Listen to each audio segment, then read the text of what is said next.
Hey everyone, last week I did a quick video update to share my heart on a few things related to the coronavirus and also to give an overview of some temporary changes in relation to our weekend worship services as well as our midweek activities. Today I want to give another update on changes starting this weekend, some new resources that we're providing for encouragement throughout the week, and also how we're leveraging technology and social media to keep people connected. So let's start with some of the changes for the weekend. Last weekend, we held our normal weekend services, but then we also added the live stream option for people who needed to stay home due to sickness, a compromised immune system, or just peace of mind.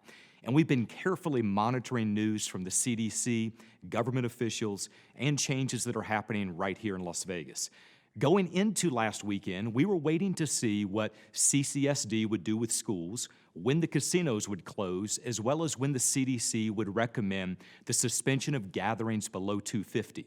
Knowing that our normal attendance would be cut in half and also spreading those who came out over 5 different services, we felt that we could offer a safe environment and still heed the social distancing protocols. It worked out well.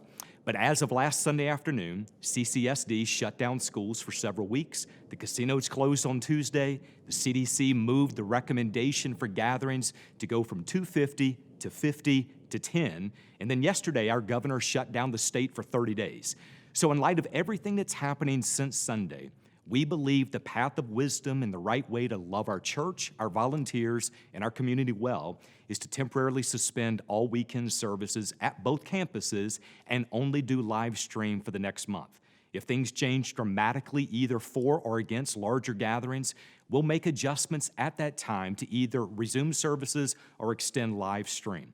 So starting this Sunday, our live stream service will be at 8 a.m., but even if you're not an early person, then you can still watch anytime after that on Facebook, YouTube, or our website. In order to help our live stream services feel as familiar as possible, the service will include some very familiar elements. We'll have a worship set, a link for people to download the sermon outline sheet, as well as a link to download sheets for Kids Life. Also, I'll share a message specific to what we're going through. This weekend, I'm talking about simple peace. In the storms of epic proportions, how can you live with the peace of God? There's also going to be an opportunity to worship God through giving. We'll share a few announcements, and then at the very end, I want to take a moment to pray a prayer of blessing over our church, our city, and our world. And just so that you're prepared, the following week, we're going to receive communion during the service as well. I think we can all agree that we want everything to be resolved quickly and to resume our normal corporate worship and our normal services. But since that's not an option right now, we don't want to waste this experience. God is growing and stretching us. And I think that we will be amazed when we look back and see the unique ways that God has helped us carry out the Great Commission during this time. As Russell Moore said, the Great Commission is not quarantined. How we engage will be different. Whether we engage is not. In addition to the changes with our weekend services, we'll also have limited office hours during the next 30 days. If there's an emergency, please email us, leave a message on the church line. We'll get back to you as soon as possible. As a church staff, we are not off. In fact, much of our time is going to be dedicated to checking in on people each day, responding to the influx of messages, concerns, and benevolent needs, producing new resources for the church, keeping people informed of changes, and working on ministry needs that will be waiting for us after the initial crisis is over. Finally, I need to mention a change in our groups ministry. We're encouraging our larger groups to either meet through online accounts or for us to split those down into much smaller groups of 6 to 8 people. If some of the smaller groups of 6 to 8 people can come together for prayer and studying God's Word, we want to encourage you to do that, but use an abundance of caution. Now is a great time for us to leverage technology so that we can minimize any danger to others. Also, with all of those changes taking place, we want to share some new things that we're adding to help life become a little easier along the way. So in between the Sunday services, we're releasing a few additional resources. For the next 21 days, and possibly a little bit longer, we will post a piece each day called Captive Thoughts, a daily guide for prayer, encouragement, and togetherness. 2 Corinthians 10:5, it tells us, take every thought captive to the obedience of Christ.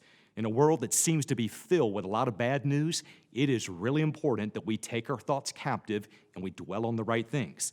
So this daily guide will provide a single prayer focus for the day, 2 Bible verses that go along with that prayer focus, several book recommendations from our staff that would be great reads if you're looking for something else to read, also a 1-page PDF from our Christ Life Resources website that will address things like worry, anxiety, depression, discouragement, things like that. And then also a family activity guide that's filled with ideas of what you can do with your family throughout the week. We believe that there is power in collective and concentrated prayer.